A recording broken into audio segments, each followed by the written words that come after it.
All right. What's up, everybody? Welcome to episode 3 of the Roundtable.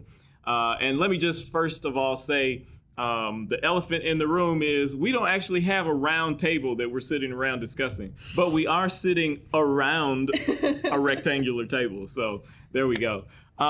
Today's topic is going to be on race and the church. And I'm really excited about this conversation, mostly because in a church setting, in a Christian environment, this is a topic that we often try and skirt or stay away from. But I think it's a great opportunity for us to dive into issues that are actually on the forefront of people's minds. And we have an opportunity to set the example for people to, this is a way to safely have a conversation that like we can all talk about race in this context and still walk away as not only friends, but brothers and sisters in Christ. So with that, I want to introduce my brothers and sisters that are joining me for this panel. Ladies first. I'm Jennifer Tyler. And should I say what I'm? Yeah. I'm Jennifer Tyler, and I'm on the leadership team for Sisterhood. I'm Emily. I am the youth pastor here at LiveLive.LIVE. And I'm Kyle. I am the youth pastor at Calvert. Awesome. Let's start off with something nice and easy.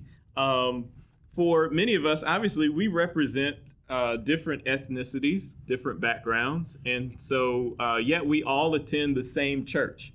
And we know that's not really the case for a lot of people across the country. Most churches are homogenous, but we're starting to see more and more churches be reflective of the communities that surround them. And so I want to ask you guys the question of maybe what was it about New Life that attracted you to be a part of this church, and talk about maybe how you got here to New Life. Whoever wants to jump in on that one. I'll start. Besides the fact that New Life is 5 minutes away from my home, and prior to that, we were traveling about an hour to go to church. So when we were invited to come here, I was already excited about the distance. But then once we got here, it was the style of teaching that kept us here. I was really just encouraged at how the messages were broken down in that expository way that Pastor Mike does so well. And that was it. I was just like, I looked at my husband like, look, babe, this is it. I actually grew up here, so my mom brought me here. I was probably 4 years old, so 16 years ago, and I would say now I've decided to stay as an adult, and I've decided to continue to work here on staff because I want to be where God's moving, and I'm seeing that happen, especially in the way we reflect our community, and I don't want to not be a part of that. Sure. Okay. Honestly, I've been friends with Josh for years before I started coming here, and he kind of just brought me in to like the worship aspect of it because he knew I liked music because we played music together all the time. So that was how I got into the church, and then after that, when Calvert opened up, he needed a bassist to play there. So he asked me to play bass, and I played, and I've been going there ever since because the atmosphere there has just been what my spiritual side needed, and the atmosphere there is just so friendly and homely, I guess. Not that it's not over here. It's just people need different things at different churches, and I found what I needed there. So. That's great. Good. Yeah. So the old saying is true: birds of a feather flock together. Mm-hmm. And we treat churches in pretty much the same fashion. But I like the perspectives that we have here because we've got somebody that was raised here in the church, and maybe you can talk about the evolution of what you've seen as far as the racial makeup of the church. How has that changed over the years? Well, I grew up in Brandywine and Waldorf, and so going to church was always a difference in what I actually was used to. Mm-hmm. And so I've actually watched it evolved into something that I was much more used to, which was the not just the presence of multiple races, but the integration of them. Mm-hmm. And I think sometimes we mix those things up. We can all be around each other. That doesn't mean we're actually integrating. Mm-hmm. And so I've watched in the church it go from being just, okay, yeah, we're comfortable in each other's presence, but now we're family. We are reflective of the community, and that's what Christ actually wants. We are the body, and that's kind of been the change that's happened for me, and at least being old enough to notice has been probably the last 5 years of that actually happening here in La Plata. That's cool. What about maybe the transition to get to that point? When you arrived, what did New Life look like, and maybe how has it grown in a racial demographic since you've been here? Well, I got here 2 years ago, so Okay. I think one of the main attractions for me was the diversity and the integration that I was seeing just from the outside looking in, and that was something that we truly desired to be a part of our church community. I'll give even my personal perspective. So I've been a part of this church now for 8 months, but I heard about New Life about 4 years ago. And again, a major part of my ministry, I'm both evangelistic, but also very much in tune with diversity in the church, and want to see that vision that God has for all of his people to live and worship together in community. And a friend of mine told me about New Life, and I was like, that's cool. I would love to see what that's all about, and came out here and actually came and just worshiped. My family, we were here about 3 years ago and loved it, loved everything that we saw, so much that it brought us back last year to the point where we relocated our family and joined here. And so that's just kind of highlights the depth of what diversity means to me and my ministry. And again, it's just a great thing to have a church that's already there, that is representative of the community and is bringing all of God's people together. But whenever that happens, there's always some friction, some issues that arise. It can be messy whenever there are people, but especially when there are people of different ethnic backgrounds. Can somebody maybe tell a story or highlight something where you felt uncomfortable, or maybe you ran into one of those friction moments in your time at church? Actually, there was this at Calvert. There was this couple, older couple, that they had been going there for months already, and we had good relationships with them. And just one Sunday, they're like very nice people. One Sunday, one of Curtis's friends, I think his name is Anthony, the tall guy, sat next to them, like near them, and they had looked at him kind of in disgust and got up and went and sat somewhere else. And Anthony had brought that up to Curtis, and it was kind of uncomfortable, just for all of us as staff, kind of having that presence in our church and not even really even knowing it. Yeah. And having it come from people that we had relationships with and believed were like really nice people. Not saying that they're awful people, but Sure. just having that presence around us and not even knowing it was very... What was kind of the response and the resolution to that situation? I'm not 100% sure. I know Curtis was the one to kind of handle it. It was his friend, right? Yeah. So I think he sent an email out or something. But there hasn't been any issues since then. Yeah. And they still actually attend church. Both parties? Both parties. That's awesome. Yeah. So. Were you going to say something, Jen? No. Oh, okay. I thought I heard you say about not the chime to in that something. particular situation. Okay. I'm just trying to think.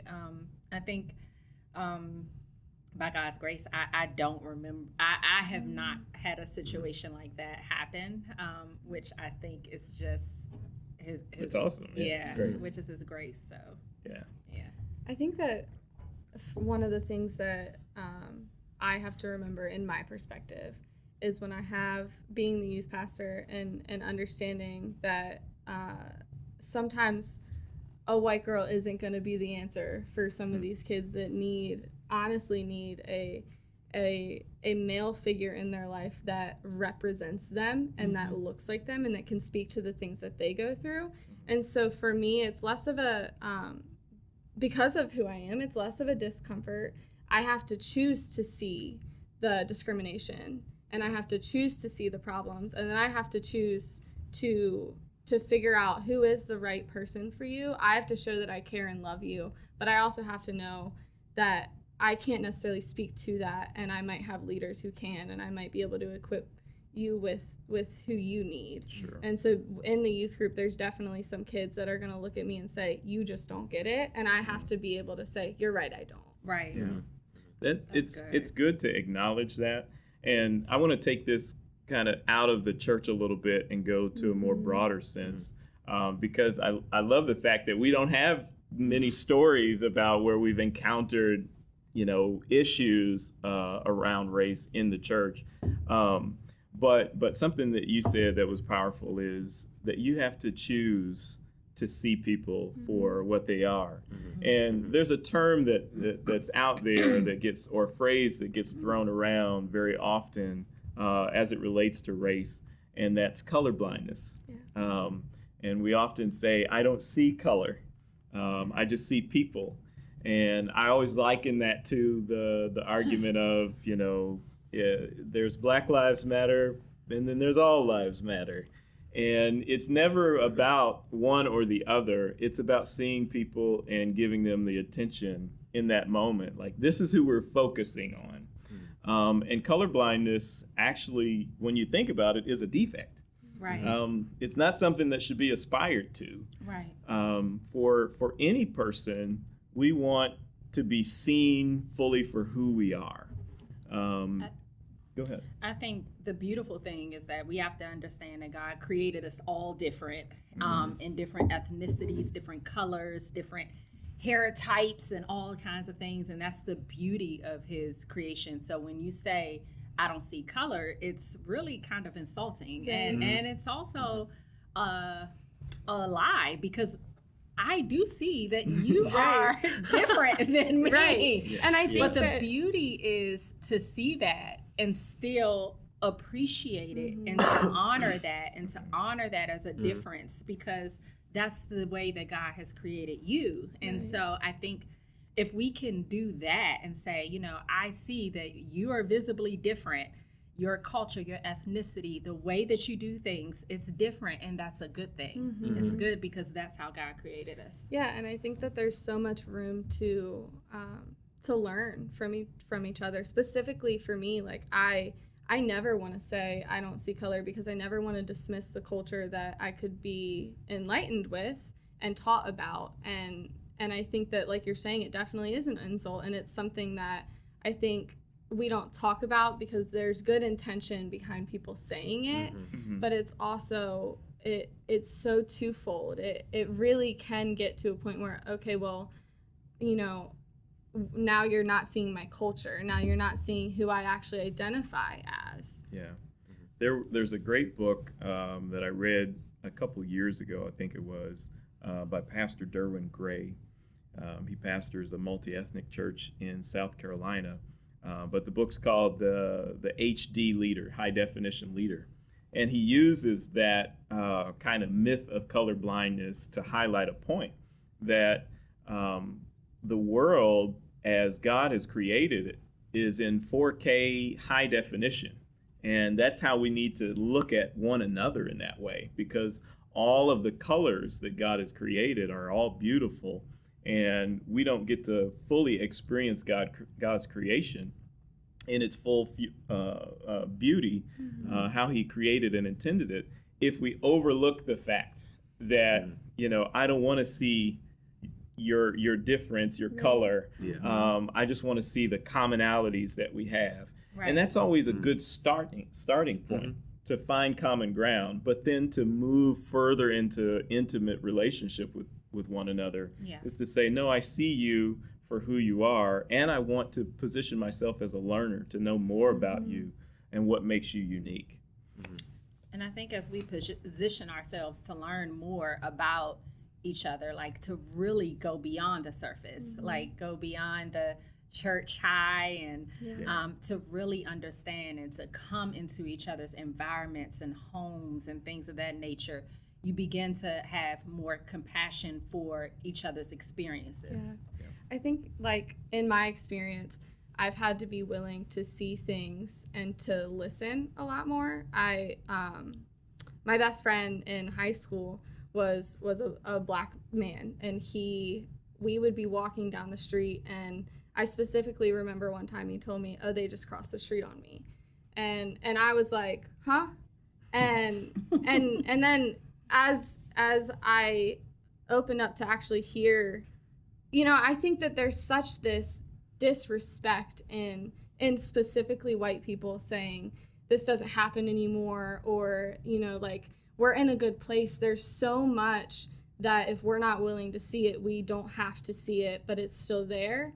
And so in that moment, I had to be like, tell me about what this means. Tell me what you just experienced. And then I also, my heart started to break, and I started to get angry about it.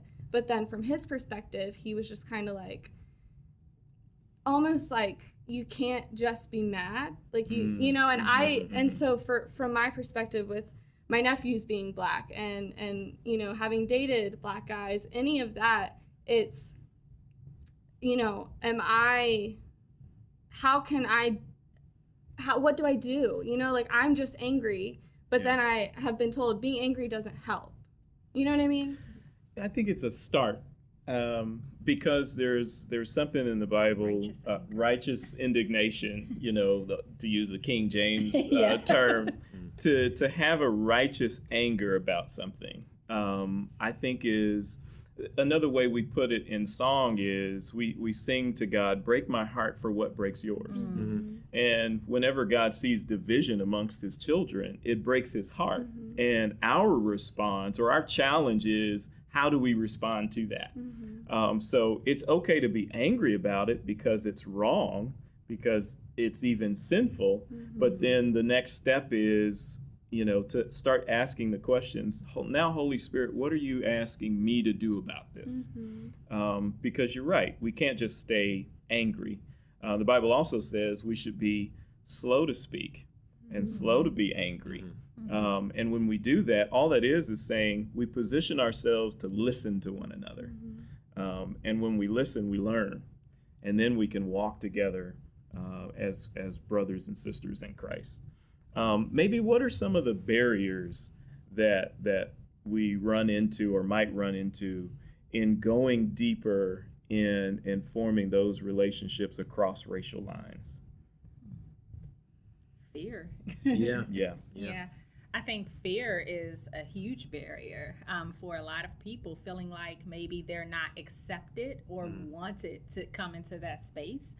I've spoken with people of different ethnic backgrounds that felt like, I wanted to get close with you, but I wasn't sure if I could. And I'm like, come on, I'm nice. Come on over. But it's a lot of fear, and fear can translate into assumptions. And so I think that can be a big hindrance for some people. I think ignorance is, again, how often you'll hear white people speak out in almost like complete understanding of the issue, instead of saying, let me step back and let me ask you to help me understand.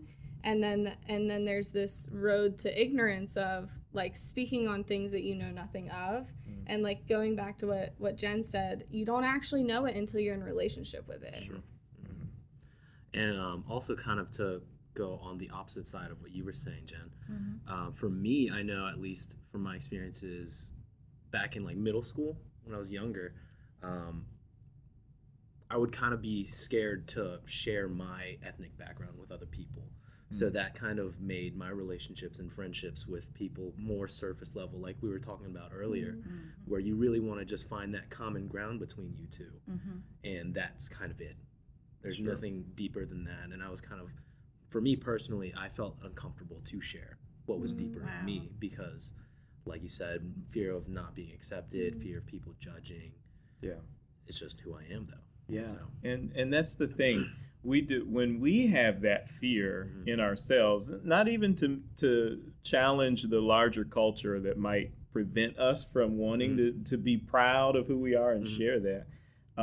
We actually are depriving one another of the opportunity to get to know each other on a deeper level.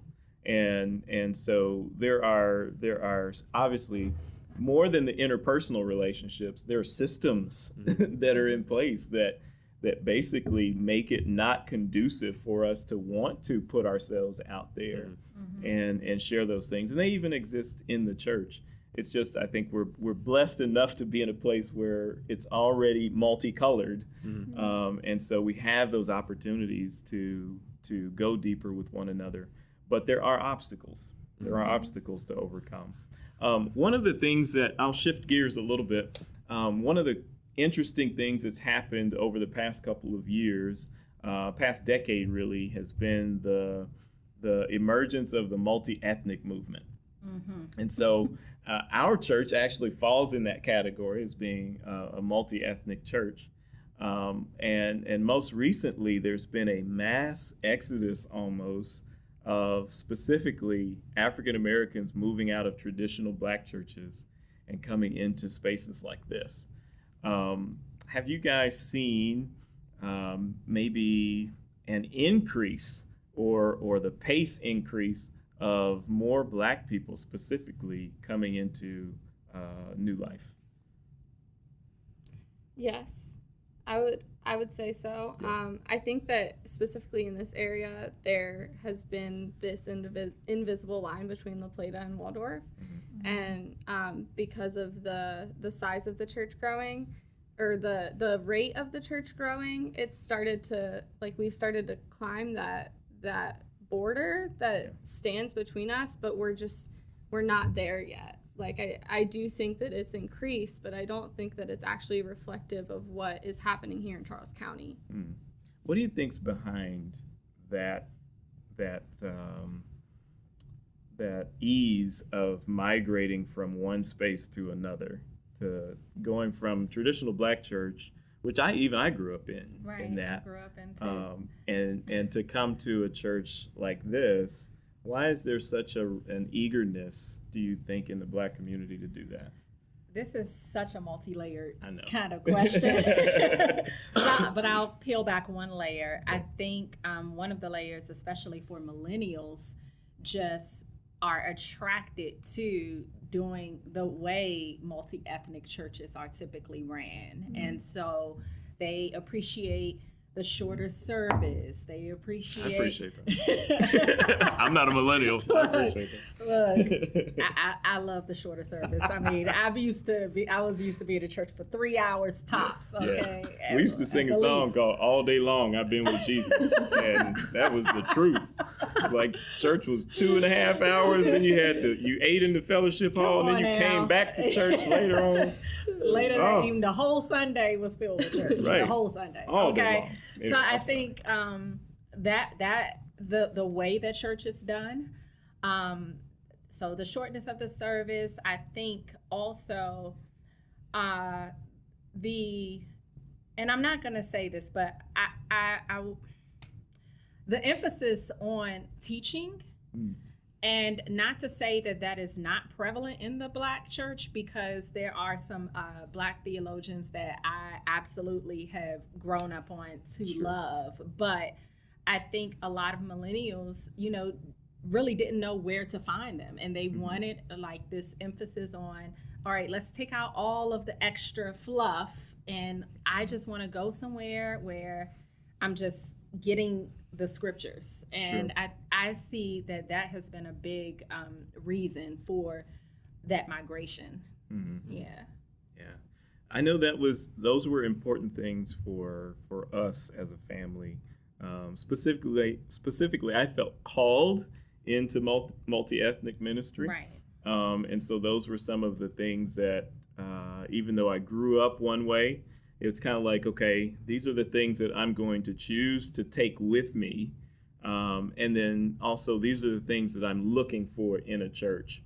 And the majority of the churches that are out there just seem to be that fit that mold, just seem to all have white pastors. Yeah. And it's an interesting thing. It's I think more and more we're starting to see more shift. ethnic minorities that are leaders in those types of churches.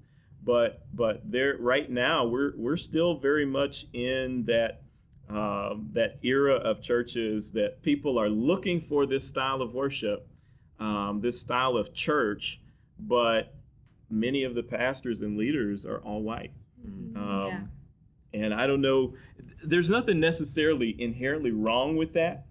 But I think what we were talking about before we started rolling was we don't see the same thing on the other side. Mm-hmm. You don't see many white persons or other ethnic minorities even going to find churches that have they're willing to submit to the leadership of Black and brown pastors and leaders. And I don't know if that's something we even can wade into, but maybe there's a why behind that we could kind of highlight. Yeah, I mean, I really don't know the why, but I will say to share some hope in it that there is a shift happening where I know pastors that are African American pastors, and I'm seeing their churches become diverse. And I think it takes how you feel called to a multi-ethnic church in that context. One of the things that we could be doing as the body is to pray that others will feel called in that way to go to churches that are led by African American leaders. Because I'm just thinking of a few African American pastors in my head, and I know for a fact they have pretty diverse congregations. But this is something that people have to feel called to and be ready to, walk out and deal and push past their own fears of not being accepted, or their own fears of, just their feeling of being uncomfortable initially, right? Because initially, honestly, when as much as, I love our church, when I first came in, I was like, whoa, this is different, but I had to push past my own feelings to say, you know what, I believe that God is calling me to this space, and maybe that's something that we could be praying for as a body too. Yeah. I think one of the interesting researches that I just saw recently was one that said while there had been a migration of minorities into churches like this, there also had been an exodus of those same people out. And so how do we maintain the diversity that we have? One of the studies actually showed, it said that the people that were leaving said that while they initially felt welcomed, over time they did not see themselves being represented in the churches. And so I love the fact that here we have representation in worship, we have representation on staff, and that keeps people there because they feel like I have a voice here.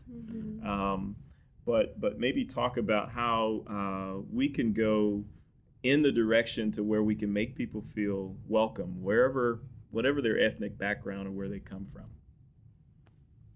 I think going back to being in relationship with each other, there has to be a open willingness to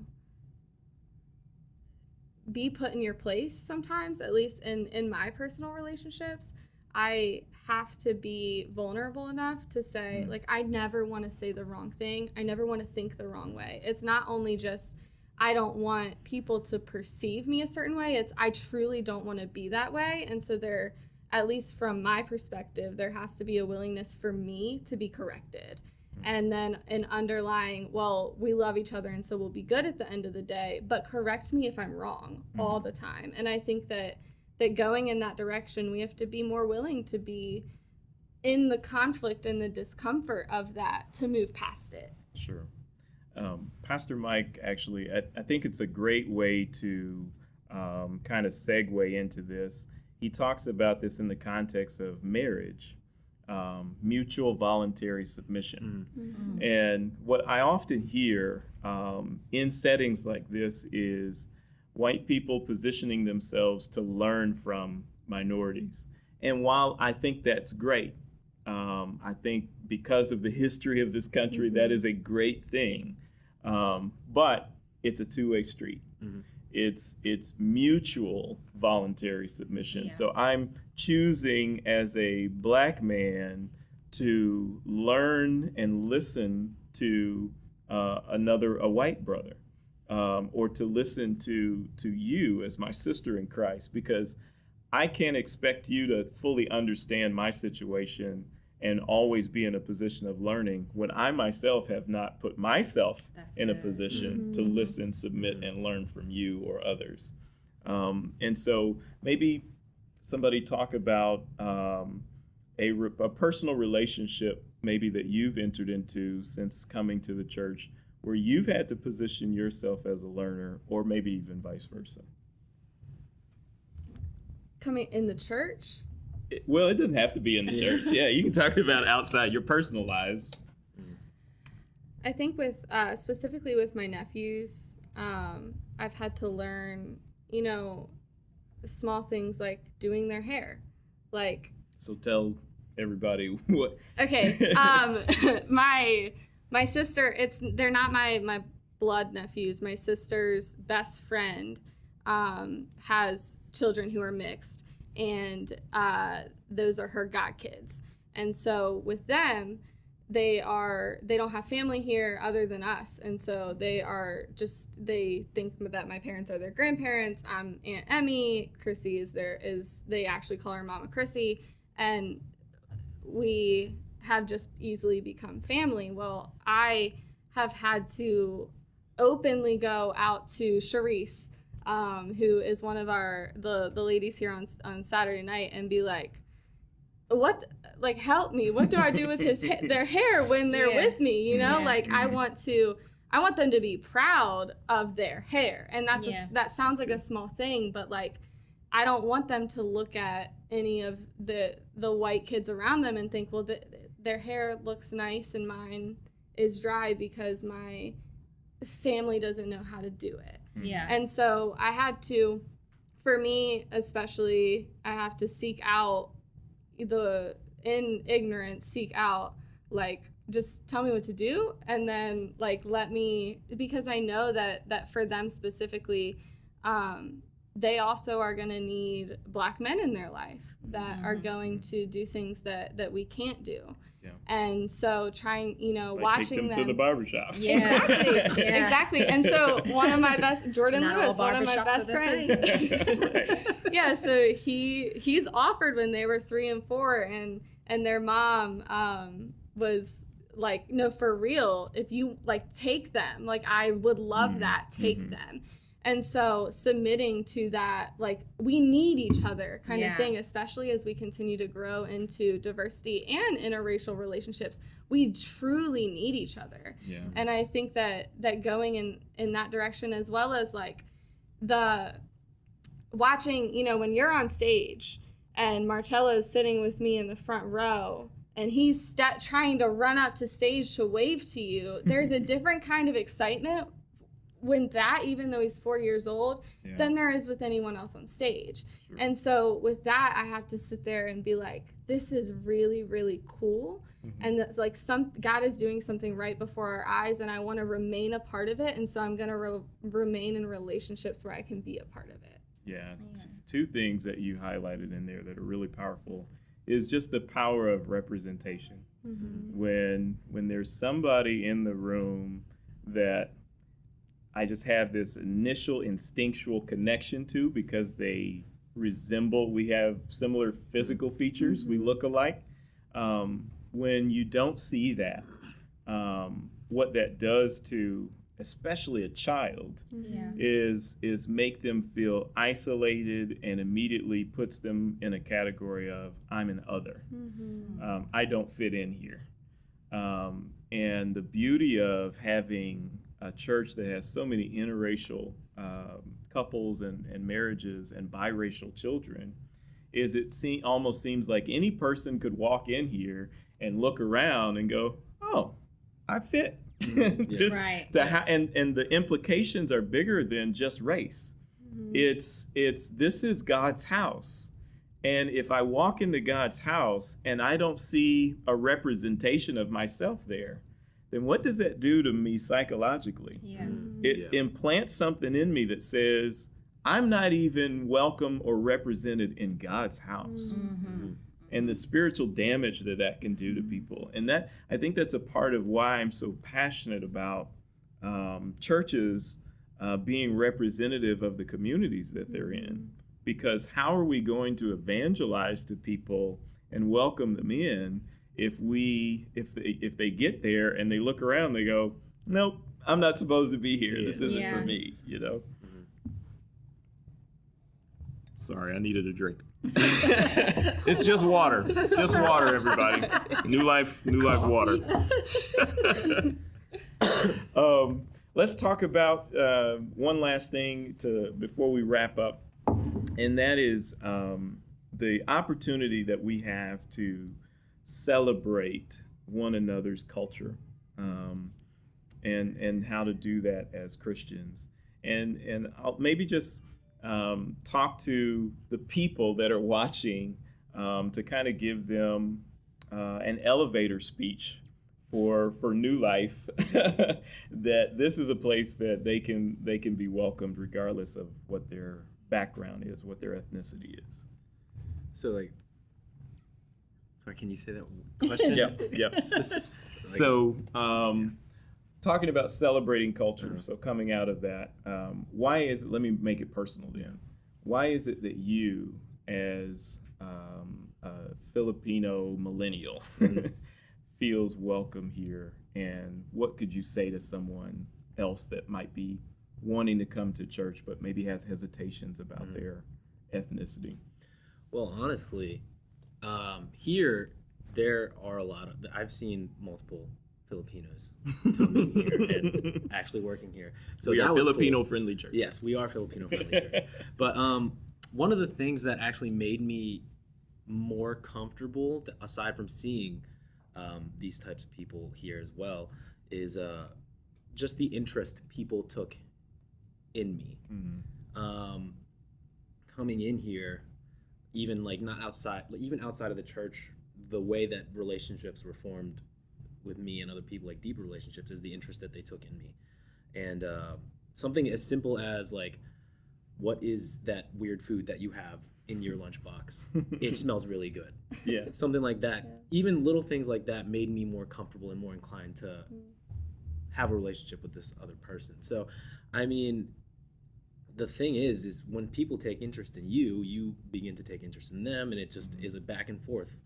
And that was something that I found very comfortable and very easily in this church, and it was very inviting. Yeah. So there's almost a curiosity that comes when you find something different that kind of piques your curiosity, and you, instead of having a negative response, it's kind of like, okay, this is an open door to invite you in. Exactly. You know? Exactly. For me, I want to start by just saying, with the fact that we're having this conversation and that our church is open for us to have a dialogue like this and to air it online and to discuss and unpack these issues is a beautiful thing. So the mere fact that we're doing this just made me even more happy that I'm in an environment that would have these conversations and not try to gloss over things or perpetuate the myth of colorblindness and things like that, that we are being intentional by having these conversations now and celebrating our diversity, our differences, and things of that nature. So at least, if you come here, you're in a place where you have questions and you want to have these types of discussions, you can do that. And I know I have been in multi-ethnic churches before where I did not feel like I could have those conversations. I remember feeling coming to church, and I wasn't coming to this church, but coming to a church during the Charleston shooting, the yeah. Charleston 9. And I remember sitting and nothing was being said, but I was dying inside, like crying, like I can't believe that this has just happened and we're not at least stopping to pray and have a prayer for what happened, you know? And so all of these different issues were going on, and I was just coming to church, and church was as usual. And yet on the inside, I was devastated. And so, of course, that was really, really painful to go through. But now I know I'm in a place that, you know, isn't afraid to address those types of things and to speak to those things and to pray and to be a light and a leader in that area. Something you said is so powerful, and I can't stress this enough for any church that's out there that has a majority leadership, but has people from different ethnicities in the congregation. To when things, you have to know the pulse of the people that are in the pews. And when issues like that come up, that was something that was nationwide news, if not worldwide. And it just says, don't be silent on the issues that people are grappling with in your congregation. And the type of equity that you gain when you just stop and pray and acknowledge what's going on in the world, that yes, race is it's awkward to talk about, but when you press into those conversations and talk about what's going on in the world, it makes people, it endears you to the church, because it makes you feel like, oh, I actually belong here. You know. Anytime there were things going on and I was here and Pastor Mike from the pulpit like said something like that, in my heart, I'm like, yes, go Pastor, yes, he said something, yes. It did a lot for me as someone who really just kind of needed to know, okay, I see you, I know that this is painful, this is sinful, let's speak to it. Yeah. Well, I don't want us to go too far over time, but I have really enjoyed having this conversation. And listen, this is the beginning. Having the conversation is just the beginning to understanding one another better as it relates to racial issues and race relations. This is one of the best formats to do it. Sitting at a table. I would often say Jesus used the dinner table as a way to evangelize and to grow deeper with people. And so we should also look at our own dinner tables and try and diversify them so that we can grow in relationship with one another. We invite you guys to have these sorts of conversations with people around you, hopefully in the church and outside in your everyday life. But that's all that we have for episode 3 of the Roundtable. We look forward to having many more discussions like this. Be sure you like, share, and subscribe this, and we'll see you guys next time. You are